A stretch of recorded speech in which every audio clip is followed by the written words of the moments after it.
Donald Trump Jr. wasn't the only one in that meeting with the Russian lawyer.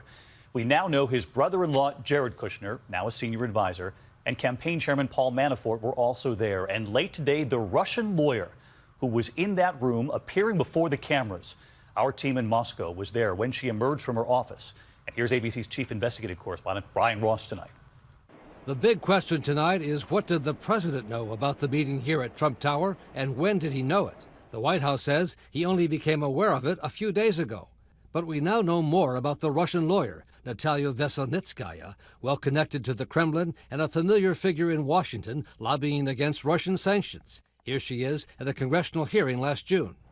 She flew in specially from Moscow to meet with Trump's inner circle on the 25th floor of Trump Tower, one floor below the office of Donald Trump Sr. Democrats in Congress tonight are asking, how could he not know what was going on? Especially since the meeting was set up by people working for a Russian billionaire who was a former business partner of Trump's, and also close to Vladimir Putin. Tonight in Moscow, the lawyer, Veselnitskaya, denied her purpose was to provide compromising information on Hillary Clinton. No, this is not true, she said. Further claiming she didn't even know if Donald Trump was a candidate for president then. She says presidential son-in-law, Jared Kushner, left the meeting after only about 10 minutes, and that campaign chairman Paul Manafort spent most of the time looking at his phone. She insists the campaign was not on her mind, telling reporters tonight, I'm not interested in politics. Brian Ross with us live tonight across from Trump Tower. And Brian, that Russian lawyer insists that she did not come to Trump Tower here in New York to deliver damaging information about Hillary Clinton?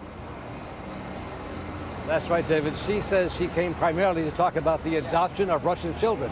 And that was Donald Jr.'s first explanation, too. But then he quickly changed the story, saying she told him she did have information about Hillary Clinton.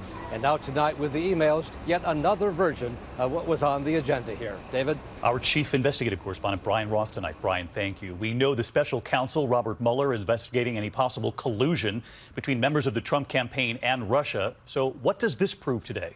I want to bring in ABC's chief legal analyst, Dan Abrams. And Dan, first, campaigns always try to get opposition research on their opponent. But bottom line here for folks watching at home, why is this far different? Because it's presumably from the Russian government, and it is illegal for a foreign national or foreign government to be contributing directly or indirectly to our campaigns. But remember, as a legal matter, Donald Trump Jr. doesn't need to have received anything to make it potentially criminal. He could have just solicited, requested, asked for it, knowing it's coming from the Russian government, but it has to be something of value. Of value, you say that. What does that mean? Well, look, the Federal Election Commission has interpreted that pretty broadly. They've said, for example, polling data could be something of value. It doesn't need to be monetary, but that would be the big legal question if it ever got to that point. A lot of people watching are going to say, listen, you hear someone has dirt on your opponent, I'd look at it too.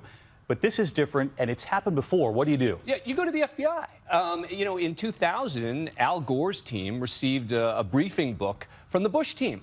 What did they do? They went to the FBI. That's what you're supposed to do. Now, but remember, there's always a distinction between wrong and criminal, and that's going to be the key question. That'll be the debate going forward. Dan Abrams with us tonight as well.